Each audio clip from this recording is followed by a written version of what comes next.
We will see large numbers of poor people, and specifically blacks, going to jail and to prison, and they will not have a chance. In the early 1980s, the nation's slogan was clear. Just say no. Crack now has spread to almost every American city. But what if I told you that there was more to the crack era than what the white mainstream news media let on? And that it went beyond Black and Latinx folks who simply needed to kick a drug habit. Today's baggage, how the war on drugs ravaged Black America. Once upon a time, in a not so far away and familiar place, the United States entered what became known as the crack era. During the early 1980s, a new drug somehow infiltrated low-income Black and brown communities, causing crime and chaos. It was called crack cocaine. The problem is crack cocaine. Crack cocaine may deny these black children a decent future. Well, it turns out that your uncle, who always talks about the man, was right. Well, sort of. While crack did absolutely ravage some Black and brown communities, it wasn't that simple. The United States government and agents of the state were corrupt and had a hand in creating this dark time in America's history. Misinformation about crack cocaine and its users flooded airwaves and proved to be just as dangerous as the substance itself. Decades after the crack era has come and gone, its impact lives on. But before we fall any deeper into this rabbit hole, let's take it back to the beginning of this war on drugs, which is often dubbed America's longest war in history. Please search warrant! The federal government first banned the recreational use of a substance, opium, in the early 1900s. Then came the Prohibition era, which focused on alcohol. Shortly after, the feds began to track and vilify people who struggled with addiction, especially if they were Black. Fast forward to 1971, when Richard Nixon declared war.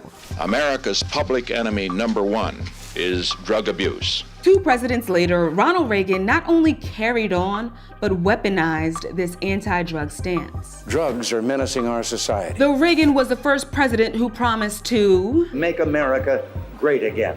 But rather, he made things worse for low-income communities. In fact, at the time, the poverty rate grew faster in the first 3 years of Reagan's presidency than in any other time since the 1950s. Meanwhile, in another part of the world, the United States was funding an illegal war in Nicaragua, and drug smugglers were sending cocaine to the US on US planes. Somehow, the United States officials had no clue. Whether the United States actually loaded up the planes with cocaine, or whether they just kind of turned their backs, right, and let the planes take off and go to the United States to land, the United States knew that at the very least that cocaine was being flown in and just ignored it. Stanley Nelson is an award-winning documentary filmmaker, MacArthur genius, and director of Crack: Cocaine, Corruption, and Conspiracy. He says that this rampant poverty and international scandal, which caused cocaine to flood the United States, was the backdrop in which the crack era took off. The crack era seemed to come out of nowhere, somewhere in the early 80s. All of a sudden, everywhere in Harlem, people would be out on the street selling and using crack. Not only in Harlem, I remember, I was walking across 42nd Street and people were in doorways smoking crack. In his film, Nelson walks viewers through various phases of the crack epidemic. At first, we saw it in the African-American Latinx communities. Then, we're like, oh my God, there's an epidemic. The politicians weren't talking about it. The media wasn't talking about it. The police were not stopping it. That's a big part of it. Some dirty cops took money from drug dealers, or they took drug money themselves. What would you steal? Money and drugs and guns, whatever was it. And somehow this fact was left out of the media. Wonder why?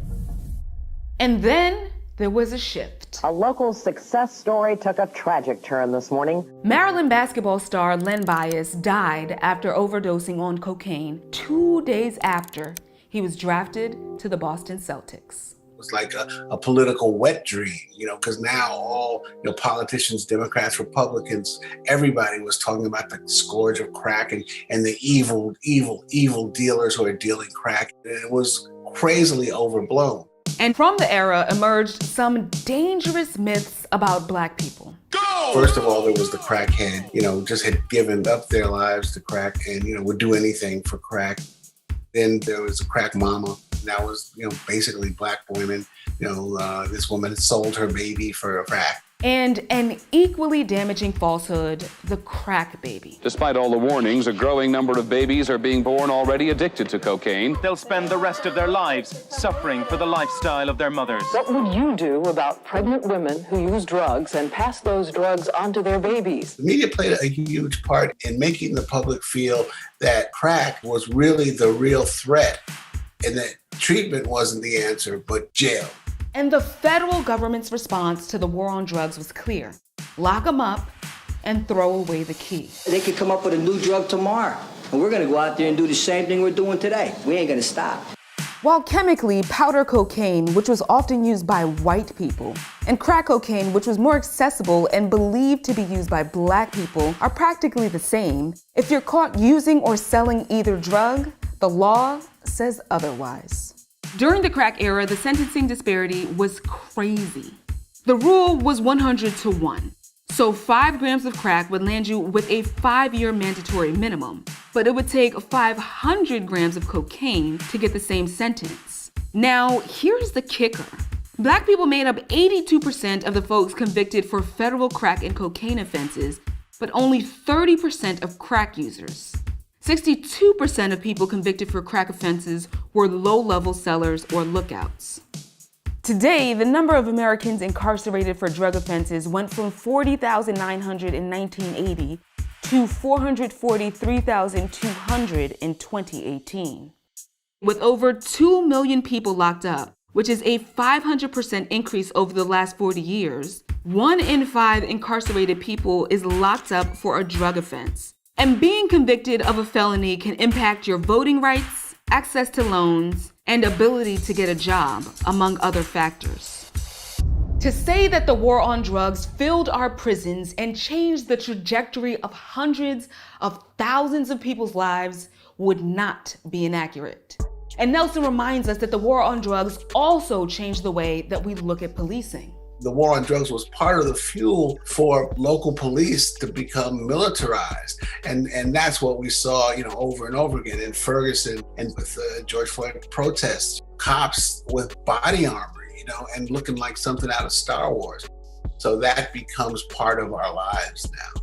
And a lot of it, not all of it, but a lot of it started, with the crack epidemic. Decades after the crack epidemic is said and done, do you think that the forces that coalesced to create the period in time that we know as the crack era actually understood the implications of their actions? I feel at this moment more and more that the United States knows what it is and knows what it does and knows that it's racist and doesn't care.